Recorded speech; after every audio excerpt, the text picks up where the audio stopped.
So, welcome everybody to today's meetup. Today we are doing tarot pathworking on the Tree of Life, and we are doing the Sephira Hod, which is associated with the planet Mercury, the color orange, and the intellect. And it is its magical image, which we will be exploring via meditation, is the hermaphrodite.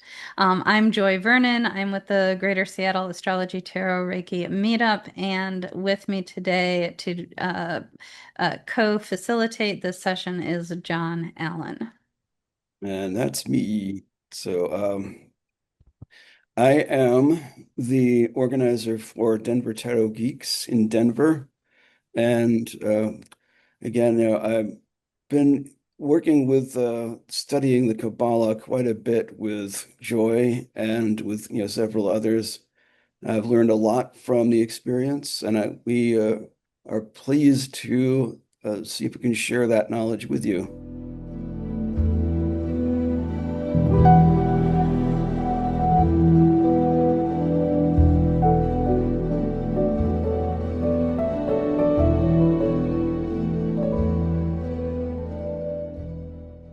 I think maybe it's also time to go ahead and get started with uh, that knowledge. I've got a slideshow of my own today, so we'll go ahead and do it. And this is the format that we've decided on ahead of time. So it'll be pretty consistent as we go.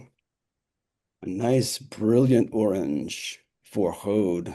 This begins our introduction and overview of the Sephirot. And I just wanted to mention too, we will be talking about the characteristics of the Sephiroth in pretty to some length, and we will get to the tarot cards at the final stretch of our event here. So, in case you were wondering whether you were in the right group or not, you are in the right group. So first of all, we'll share this the situation is and the placement on the tree. And Hod is the orange Sephiroth there on the left. And it's situated at the base of the pillar of severity, which is the column of Sephiroth on the left there.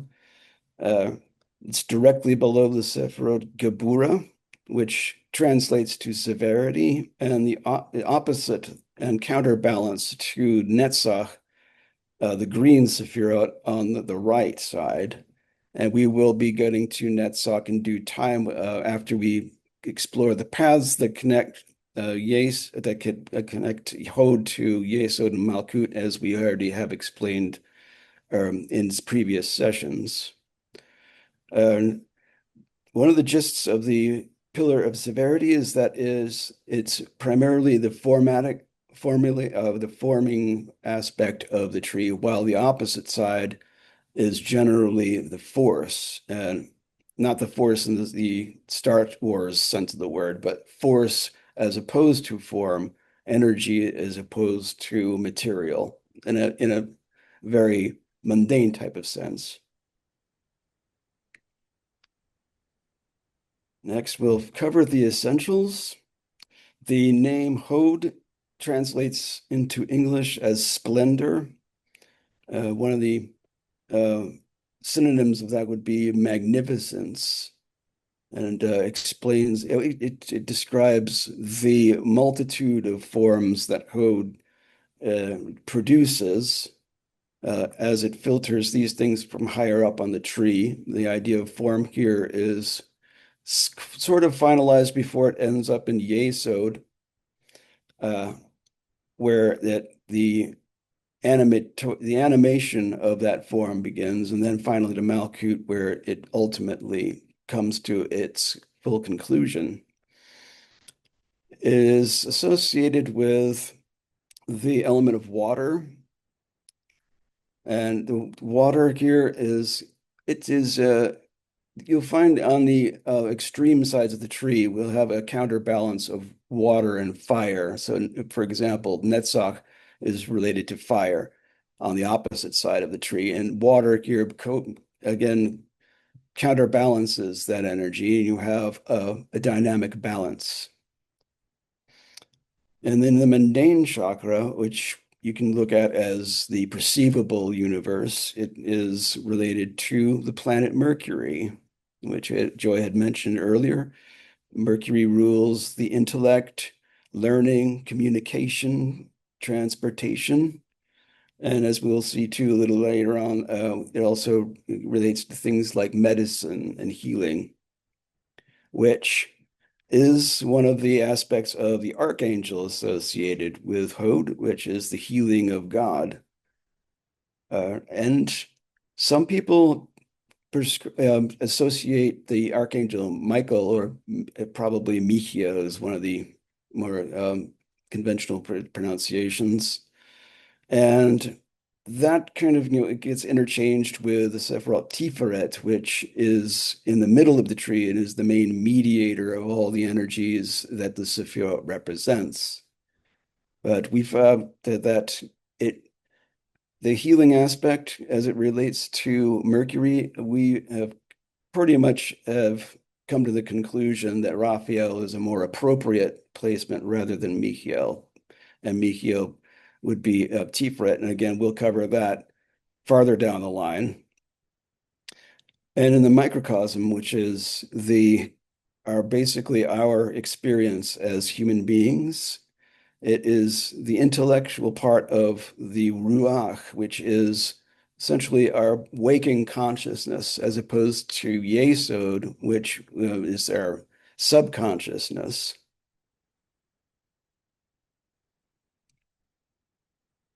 Next, we'll cover some of the sensorial aspects of the Sephiroth. Each Sephiroth has its own set of attributes that appeal to our senses: sight, smell, hearing, and if you like to work with gemstones, we have a gemstone for each of them. The color is orange. And if you recall, in the Tree of Life, there is the Sephiroth of Tiferet, which is, I said, was in the middle. That is yellow. The Sephiroth directly above Hod is Geburah, which is red. And you have a mixture of these two colors to produce this brilliant orange. Again, the scent, the perfume of the plant or flower, we have storax and moly, which is pictured here as that yellow flower. So if you like to use the scent aspect of the Sephiroth to meditate on or to get into that particular state of mind, then that's one you can look towards.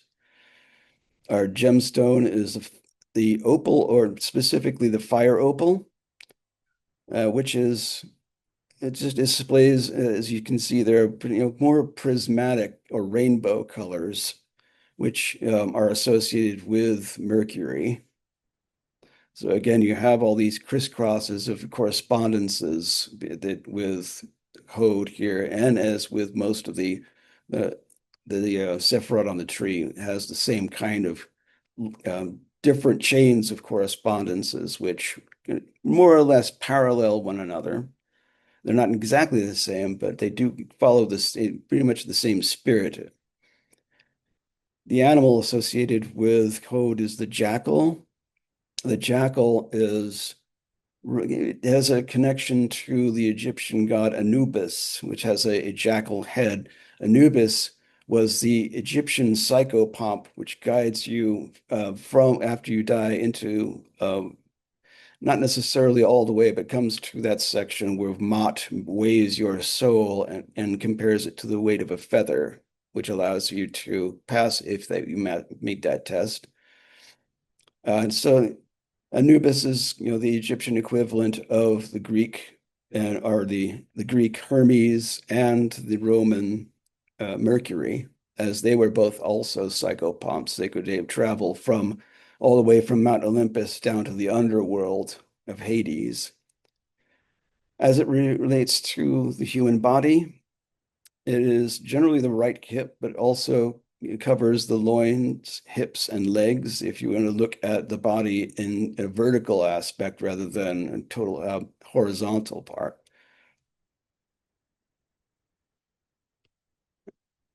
Next, we have some symbols that are associated with Hod.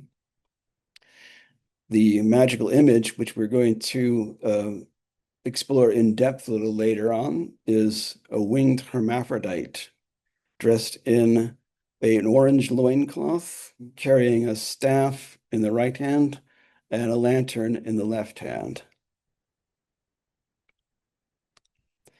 The symbols that are associated with Hod here are the names and versicles. Names, of course, being the titles we give objects and concepts so that we can further conceptualize those in our minds.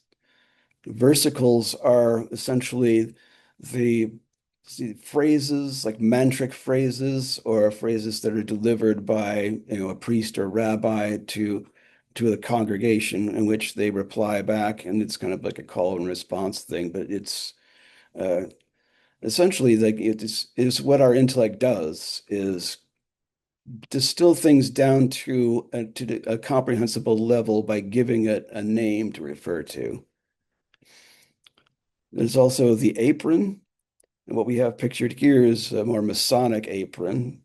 But an apron in general is it's the symbol of the craftsperson, which one you wears like a full body version, if you can picture that. It was associated with working and building craft and protecting your oneself in the process.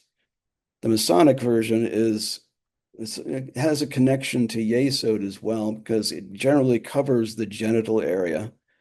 And in the Hod sense, it's about controlling those sexual energies and directing them to a more spiritual purpose. It's sort of like releasing Kundalini from the base of the spine and allowing it to travel upwards to the third eye. A vision of splendor is the experience associated with Hod, and it's, as we mentioned before, splendor is magnificence, brilliance, and just the sheer the multiplicity of the forms that Hod produces, and um, all of that glory and in magnificence of forms in their individual sense before the idea of form begins to descend through the tree. One additional title or another meaning of the word Hod is yielding, and you could look at that as, in terms of the element water, which we discussed earlier, is that aspect of being receptive and taking energy in rather than putting energy out, and yielding to some of the structure of the spiritual aspects which take form here in Hod. I've neglected to mention the Caduceus. I better go backtrack to that. That, of course, is the symbol of Mercury, the Caduceus wand. As you can see, we have two intertwined serpents with a winged top. There's a more intertwined sections to these serpents, but usually that is reflective of the structure of the tree and how the Sephiroth relate to one another. As we said, there's that balance of force and form. And if you can imagine the polarities switching from each of those pillars over to the other ones, so you have kind of a crisscross thing going, which is represented here by the caduceus. If you superimpose that on the tree of life, you'll get those extreme points plus the intersection of those two, which constitutes the middle pillar. The virtue and vice associated with Hod is something that also relates to Mercury and his nature as a god. Truthfulness would be the virtue, dishonesty being the vice. As we probably know, there's in methods of communication, we can be, truthful, or the words can also be deceptive.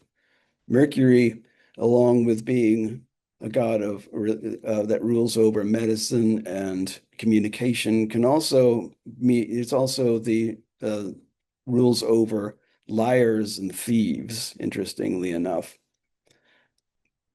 So there's that aspect, the dual aspect of the words and that we use, and whether we intend them to be convey something which is verifiable and true, versus something that's meant to deceive. And of course, on the tarot, this corresponds with the 4/8, as Hod is the eighth path in the tree of life. As you go in, and you probably just you can remember in earlier sessions where Yesod was this ninth Sephiroth, and that corresponds to the nine cards. Netzach is seven, so that corresponds to the sevens. And we'll look at the cards, of course, later on when we cover all of the information that Hod is all about. And I think, John, I have a image of the Caduceus on the Tree of Life. If you'd like me to share it, you could stop sure. sharing for a second. I can let people see that. I think it was at a point where I was going to stop the share anyway, because we have I think the next slide is the magical image. So Well, I'll we'll go need ahead. to bring it back. I didn't do a slideshow for that, so we'll bring it back for that. But let me share this because you were describing it pretty well, but I'm like an actual visual would be awesome. Um, so here we have the caduceus. Um, and so you can see how we've got Cater number one up here, and number two, Hokmah, and three, Bina, and then the dotted line for the abyss. And so the central circle and the wings of the at the top of the staff of the caduceus, those represent the three supernals. And then down at the bottom of the staff, or even the handle part, we have Malkut.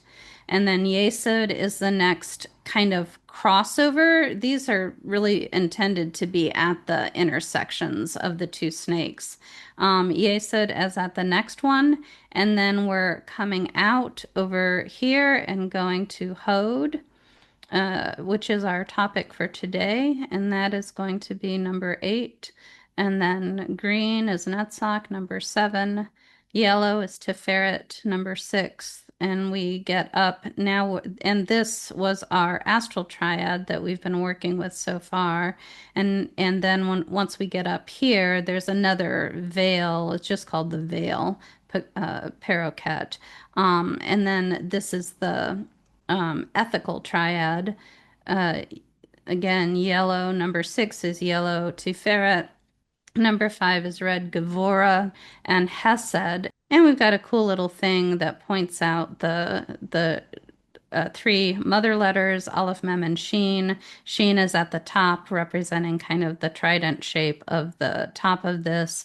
Aleph is the intertwined qualities of the snakes, and Mem is the closed. It's really more of a final Mem, I suppose. It's a closed bottom of the staff. So that's just a bunch of stuff to look at when thinking. I mean, the fact that Mercury rules magic and divination really gives a lot to think about when you are studying the tree and studying Hod in particular as an expression of magic. I could probably throw in too that as Hod is related to the names and versicles, and even like just representing any kind of systemized intellectual structure, uh, that the tree of life and even the tarot itself is a Hod concept. We're putting names and structures to the concepts that are involved with this kind of arrangement here. Yeah, that's really nice. That's really good.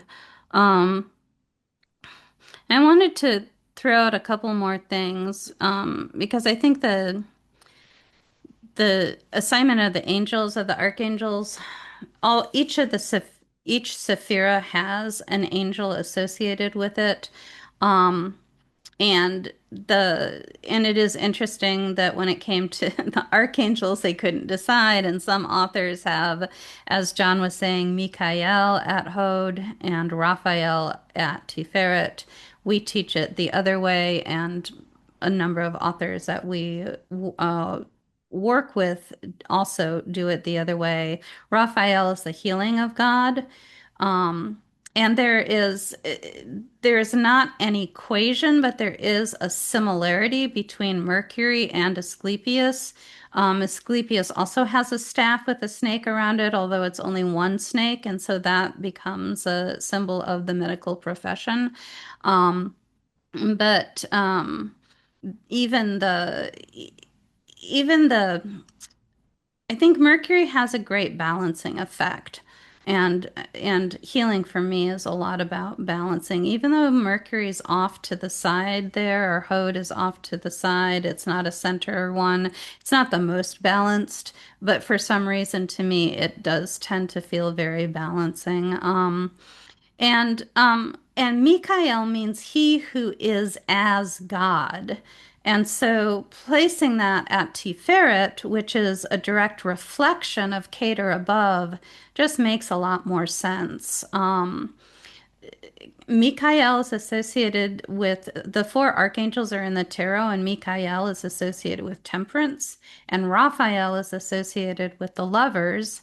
And again, the lovers, the magical image of Mercury is the hermaphrodite, and the lovers show the two sides of that unified being. And so it kind of works pretty nicely. And if you're curious, Gabriel is the judgment card and Oriel is the devil card.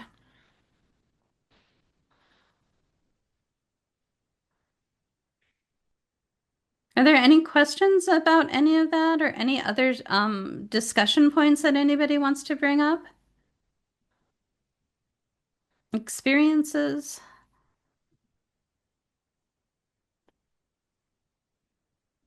Hmm. We've had the moments like this too in Tarot Geeks quite often where we could go over quite a bit of information and then it takes a while for people to process it sometimes. That's true. That's true. Understandable. Although we do like interaction too. Otherwise, it's just one way. It's like, oh, it's just us talking.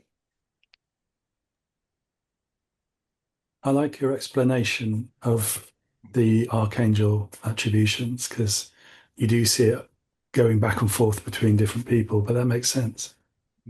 Yeah, and once I kind of came down with those explanations, I was like, yeah, that's the one that makes the most sense to me. And it also goes to show too how integrated the tree is when you have those overlaps and things like that. We can't always study one Sephirot in isolation. Like in tarot, you can't really focus on one card separated from the others in a spread. You have to take it as a whole. But Yeah, we'll do our best. 100%. 100%. Should we go for is the meditation the next thing? I Usually we believe. talk more, John. What's going on? Usually we get into it. We start duking it out. I think this. No, I think this. Well, we get a We're little just, we're both in agreement. Both sides are right. It's all good. yeah, it's like, oh, well, I mean, it's a Hod thing about, talking about that. And what was it with Hod also being is known in the Etzeric texts as the perfect or absolute intelligence. It's, just it reduces the universe and all the concepts of the creator and all of its doings to a concept which is understandable.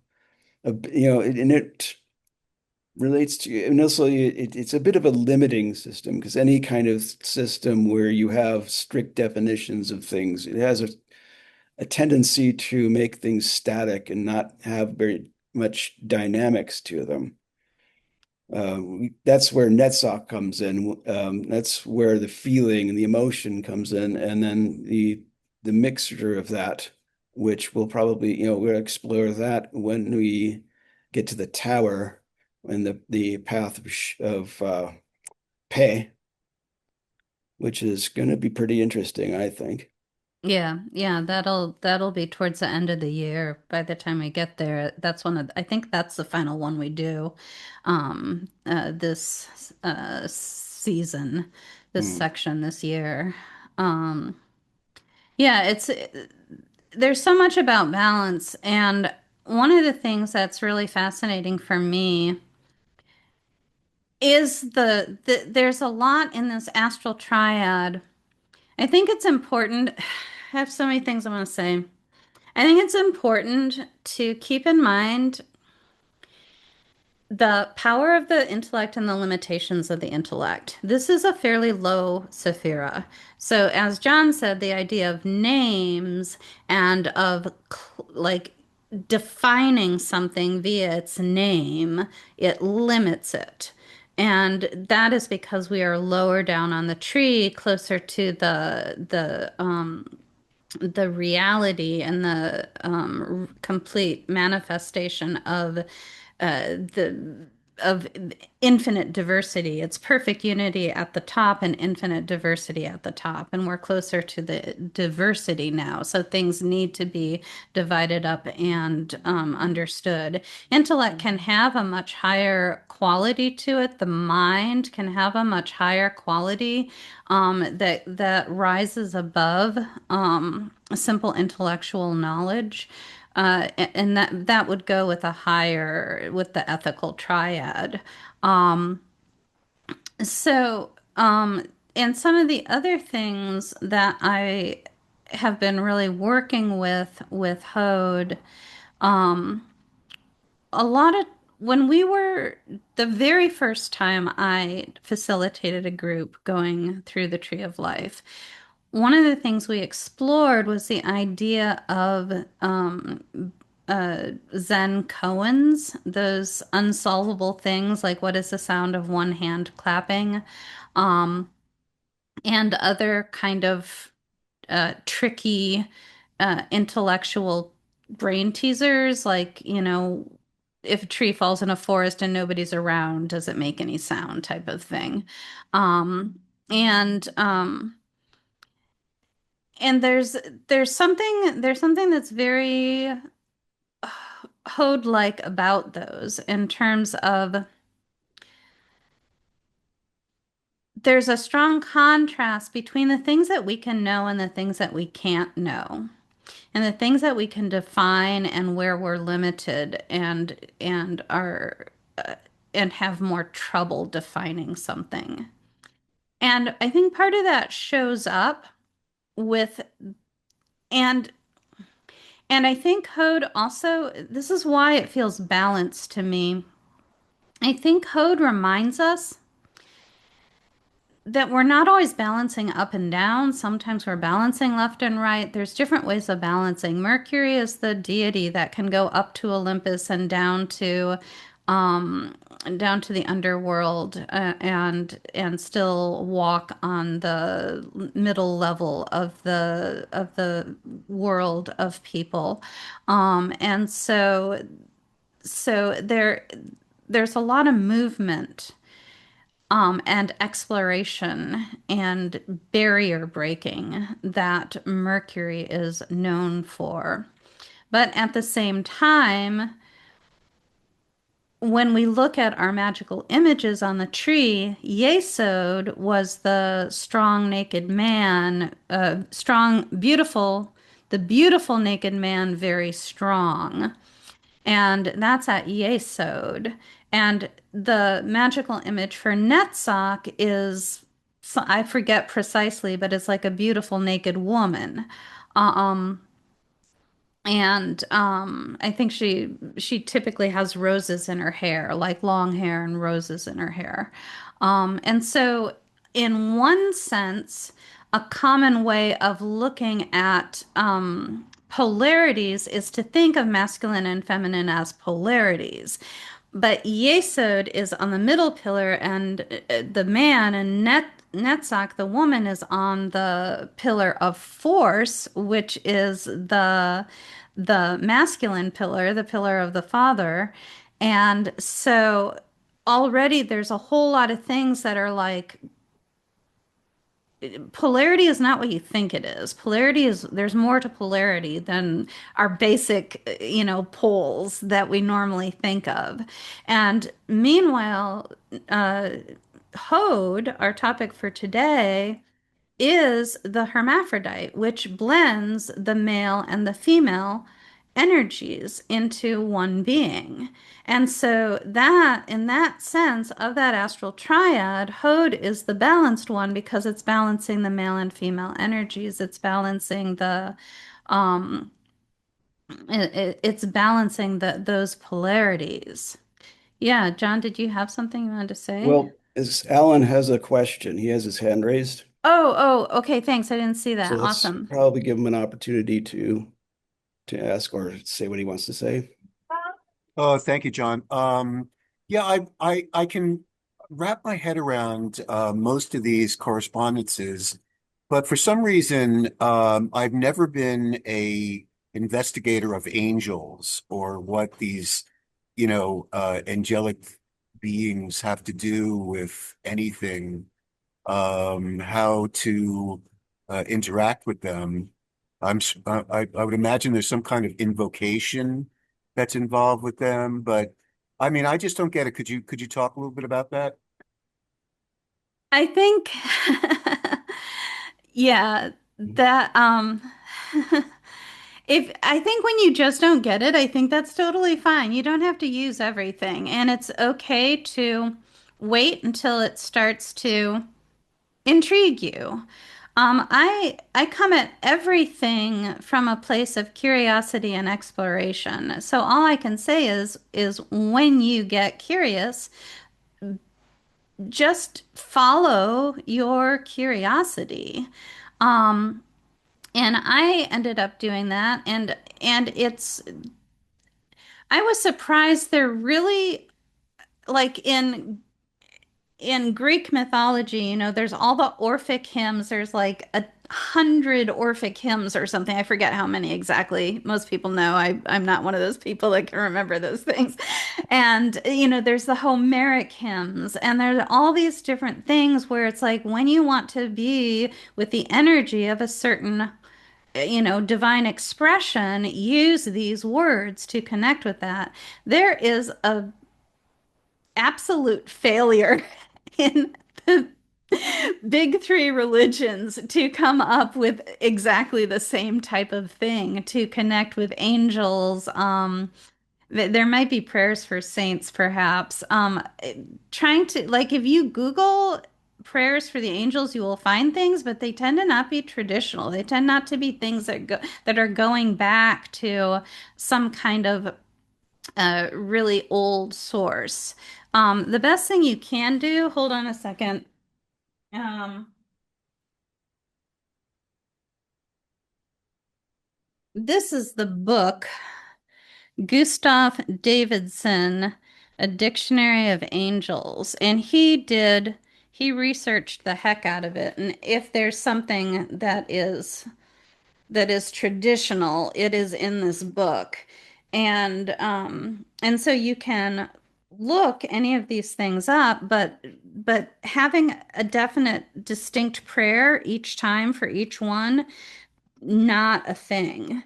Um, but you can find out what is traditional and use that to work with. I think it's 100% fine to write your own. Um, invocations or even just write a sentence. Well, we're at the midway point at this point, so probably you should probably get going with our meditation.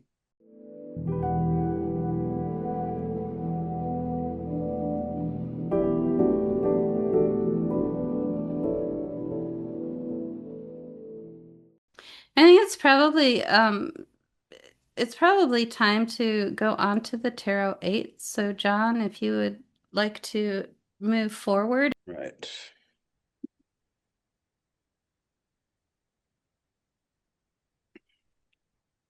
So as we said quite a while ago, they have the eights that are correspond with the Sephirah Hod. And as we can see on the left of the screen, you'll see a series of trees of life, which are representative of the four worlds as they descend from the creator to the created. In this discrete steps, the archetypal world at the top, which is known as Atzilut, is the potential for things to happen. The ideas, the things that have not yet come to full fruition, but at least you have the motivation to make something happen. The world of Bria, just below that, is the creative world. These are the possibilities of things that start as potential when you start to get other ideas about how this particular thing could take shape. The world of Yetzirah, the third one below that, is the formative world, where you have a sense of structure and editing that happens with the ideas that are created in Bria. And at the bottom, we have the world of Asaya, the material world, which is the world of manifestation, where the creation actually becomes real. And each of these four worlds have a correspondence in the tarot cards and the suits that they represent. So absolute would be fire, and that corresponds to the wands. And then Bria would be water, which corresponds to cups. Yetzirah is the element of air, which would be the swords, and Asaya is the pentacles, or the element of earth. And they each of them have their own esoteric titles. So that the Eight of Wands is known as the Lord of Swiftness,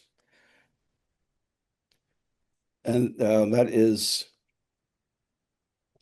the idea of swiftness in this case, as it applies to the concepts of Hod, would be a lot of mental energy happening in a really, really intense and brief moment, where it tends to, it's very explosive and it doesn't last for very long, but it leaves a lasting impression. The Eight of Cups is the Lord of abandoned success. It is generally thought of as kind of almost giving up in a way before, or just as the goal has been achieved. And the Eight of Swords is Lord of shortened force. That is like the wands. It has a sense of fast and furious type of force, but it's applied to little things. It's almost like putting too much energy into something that requires only a smaller amount of energy, in which case it's like, trying to dissect something in order to see how it works, but then you end up killing it. Hodavasia, the Nine of Pentacles, Lord of Prudence. It's a careful study of things, waiting for things to develop, taking a more passive approach to things and just allowing them to coalesce into what the other three cards have described as being that descending bit of order.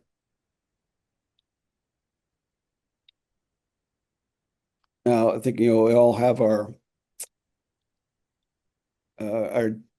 conceptions of what these cards are, and what I'd like to do is just throw it out to the group here as to kind of express some thoughts about what these cards mean in the context of Hod and all of the concepts that we've explored so far. So One does of that the mean, reasons I was kind of excited about this is that the deck we're using this time is the Golden Dawn Magical Tarot by the Ciceros, and the background of each card, then it's kind of the negative space. It took me a second to see it. John kept saying, "No, it's there, it's there." And I'm like, I don't see it. The background, the negative space of each card has uh the appropriate color for the appropriate world. So like the absolute color is in the background of the wands. It's that kind of purpley, indigo-y, kind of violet-y color. And then the orange background in the cups is the Briatic color, this kind of red, russet, brownish red color at the back of the swords is the Yetziratic color, and then the multicolor speckled, kind of speckled brown in the back of the pentacles is the Malkut color. So I thought that's cool. And those four colors are on the bottom of the handout, so you can look yourself and be like, oh yeah, look at that, it's cool. and just a note about this is a Golden Dawn style or directly from the Golden Dawn type of thing. So it's represented in pips rather than being illustrated as Pamela Coleman Smith did with that deck. So it's a little more, it's more for magical work and meditation, I would say, than divination. For me, one of the cards that I've been spending many, many years trying to get close to and understand, the Eight of Cups, which is a card that represents the deacon of my birth. Okay. All the these cards represent deacons.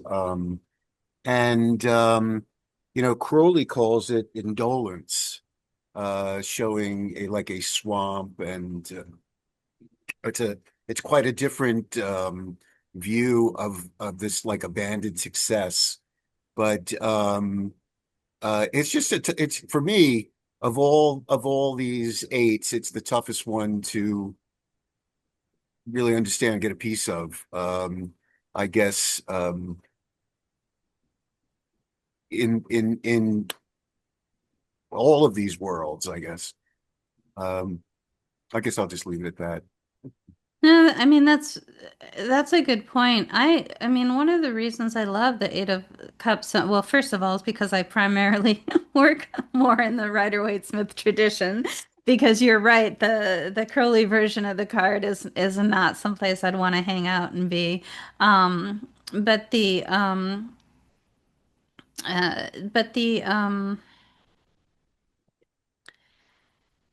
I mean, it's Saturn ruling the first decan of Pisces, and Saturn to me is always limitations and boundaries, and Mhm. Pisces to me is the vast ocean. And so I what I get when I put that together is trying to find the boundaries of the boundless. And that to me is the impossibility of that task is part of the power of that decan. I love it. Well, and Wow, that's that's a it. yeah. That's what I guess I've been trying to wrestle with because I seem to have an abundance of creativity, and my things just emotionally, intellectually, and all different levels. But then it's like a with many things I've noticed in my life, there's like a hurry up and stop, hurry up and stop, hurry up and stop. And I don't want to belabor just this one particular eight, but my it's been a profound experience in my life. The others are also really great. I look forward to each one, but you're right. It seems like only the pentacles are like create or wait. Things are about to come into fruition. They're about to happen. They're moving ahead according to plan, etc. Um, it, it, it's this hurry up and stop that sort of I struggle with, I guess. Yeah, I think there's a lot of contradictions, and maybe that's another. These cards are all Zen koans. I mean, the Eight of Pentacles is ruled by the Sun, and so that's the first decan of Virgo. Virgo, incidentally, my answer to the question of what does the hermaphrodite remind you of? With the lantern held up, it reminds me of the Hermit, which is Virgo, which is the two Mercury ruled signs are Gemini and Virgo. And so Mercury, uh, the winged part brings to mind the angel from the Gemini card, which is the lovers, and the lantern brings to mind the hermit, which is Virgo.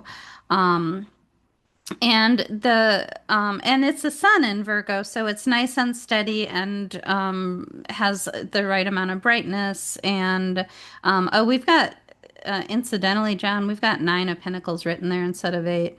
Um, and but the other two, the and Saturn, of course, is the greater malefic. Even though I get along with it pretty well, not everybody does, and so Saturn ruling that first decan of Pisces is going to be a challenge until you resolve the paradox. But the same thing with the remaining two. The Eight of Wands is Mercury ruling the first decan of Sagittarius. Mercury rules Gemini. It's in its detriment in Sagittarius. So there's a little bit of imbalance in that card. There's a little bit of struggle or something. Maybe those wands are coming in. I think of the wands and the Rider-Waite-Smith as coming in for a landing. Maybe they're coming too fast. Maybe they haven't pulled up enough to actually land. Maybe there's a crash about to happen. Same thing with the Eight of Swords, which is a Gemini card. We've got Jupiter ruling it. Well, Jupiter rules Sagittarius.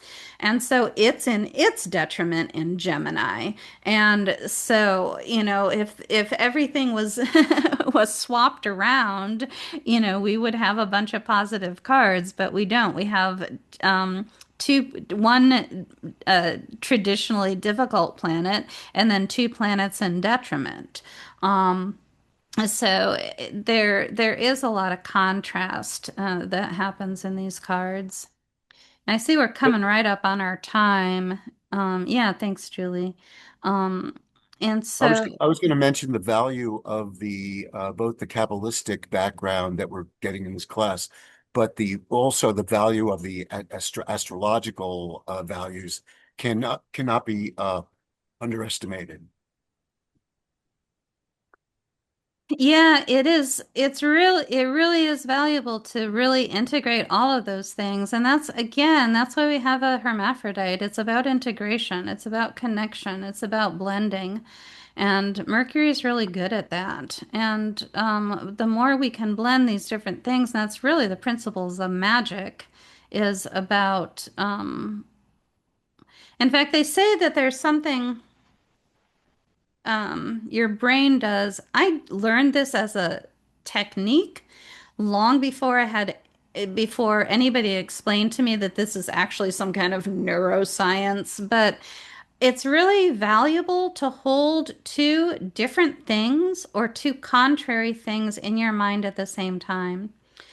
And it does something to your brain, to your intellect. And for me, when I'm writing, it's very useful it's just the exact thing of hold the question. When you're doing a tarot reading, hold the question and the card in your mind at the same time. Hold the position in the spread and the image on the card in your mind at the same time. These are just the things we do every day as tarot readers. But then we can expand beyond this, and it's like now I've got the image of the card and I've got a Kabbalistic association. I can hold both of those things. They don't seem to make any sense at first, but I can hold both of them in my mind at the same time and see what evolves from that. I can hold the Kabbalistic and the astrological in my mind at the same time. Add the tarot card. It gets wild and crazy and really fun. So yeah, there's something that literally happens to your brain when you do this, and it's one of the the foundational principles of magic, although magic wasn't developed as a result of neuroscience. It was developed as a expression of, hey, I need to like change my situation. What the heck's gonna work the best? But John, do you have anything else to add or any other summations that you'd like to close with? Not at this point, no. Hopefully this was useful and you guys had a good time. Useful and fun. Both of Yes, you're those things. welcome. Thanks very much. Yeah, you're welcome. You're You're welcome. welcome. Yes, thank you so much. I appreciate it. Yeah, thanks everybody.